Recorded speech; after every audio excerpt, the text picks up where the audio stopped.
Pauls ain't really going anywhere. I think that Jake Paul can fight a little bit, though. Yeah? Yeah, I think Jake Paul, he looks like he's not too bad. You know what? I think it's I think it's shocking people a lot. And I think he knows that. Because do you know how many people have said to me, they've sparred with him, and they go, the guy can actually fight? And I'm like, wow, this is going to blow people's mind. He literally said, in 3 years' time, I'd like to face Canelo. Yeah, not going to happen.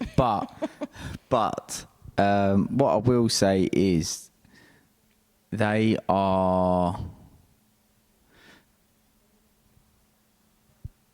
living the life, doing it properly, committed to it, got a team around them, invested in it. And the improvements that you can make. Do you know how many professional fighters are there that just play at it? It's a joke. Whereas they're committed to it. They're doing it properly. And I think that people have thought, oh, you know, they're doing a bit of training, I'm doing a bit of training.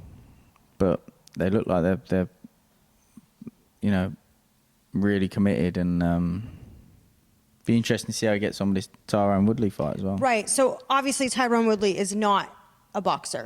Okay. So that is already an advantage for Jake going into this. Okay. Even if he's only had, what, 2 professional fights? He's 2-0, right? I believe. But how many fights has Tyron Woodley had? I actually don't know. Well, MMA fights, I don't know. So I wouldn't really say it's an advantage to Jake Paul, would you? Well, I mean, it depends on how you Tyron look Woodley at it. would have been doing some form of boxing training throughout his whole career. Right. Yeah, some. But So that would be an advantage to Tyron Woodley, no? I'm not saying it wouldn't.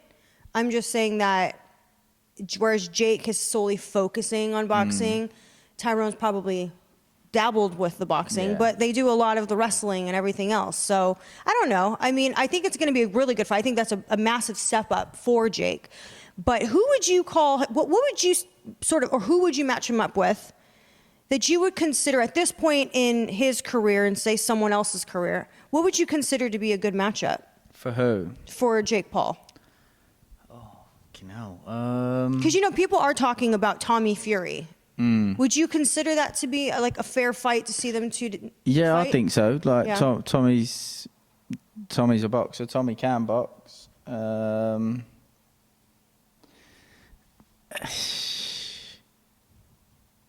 don't know though, because is it a case of Jake Paul's wanting to box people with, you know, it looks like a profile thing at the moment. Obviously, Tommy's got a big profile, but over in America, he's probably not the same as some of these MMA fighters are.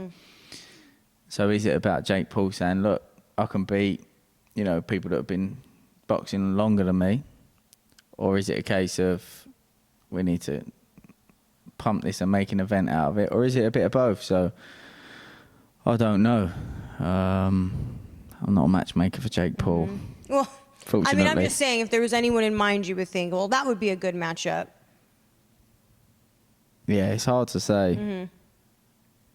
But it is interesting, sort of. I think if I remember correctly... Does Jake Paul versus a half and half professional boxer, 15 wins, 10 losses, something like that, does that sell the same? Are people going to be interested in it? Probably not, but that's probably the type of fight that you'd want. So a seasoned guy that's been in with a few top-level guys to see how does he handle this fella, you know?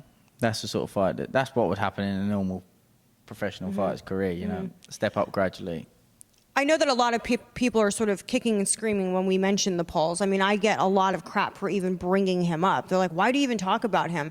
But do you think that there will be a turning point if he continues at the pace he's at where people might start to actually sort of accept him within the community? For sure. Yeah. For sure. But again, it's a case of, and I fully understand, I'm not criticising it, if it's a case of, yes, I want to prove that I can box, but I've also got money to make, an event to sell, et cetera, et cetera. So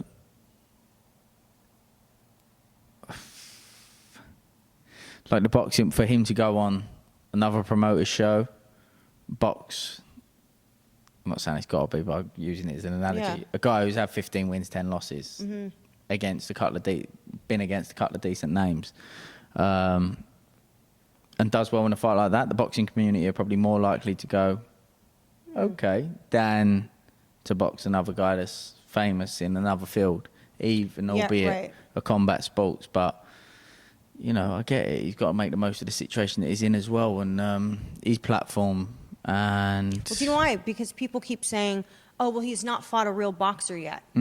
That's what I'm saying. Yeah, there. exactly. So he sort of has to. But a boxer that's got a high profile is probably a top level boxer, Right. and that's a bit unfair to put him straight in with. Right. Without it being labeled an exhibition fight of some sort. I totally agree with you. And that wouldn't be fair either. Imagine him surpassing his freaking mandatories. Oh my God. Right? But I don't know who. Like surpassing the mandatories, Yeah. sorry.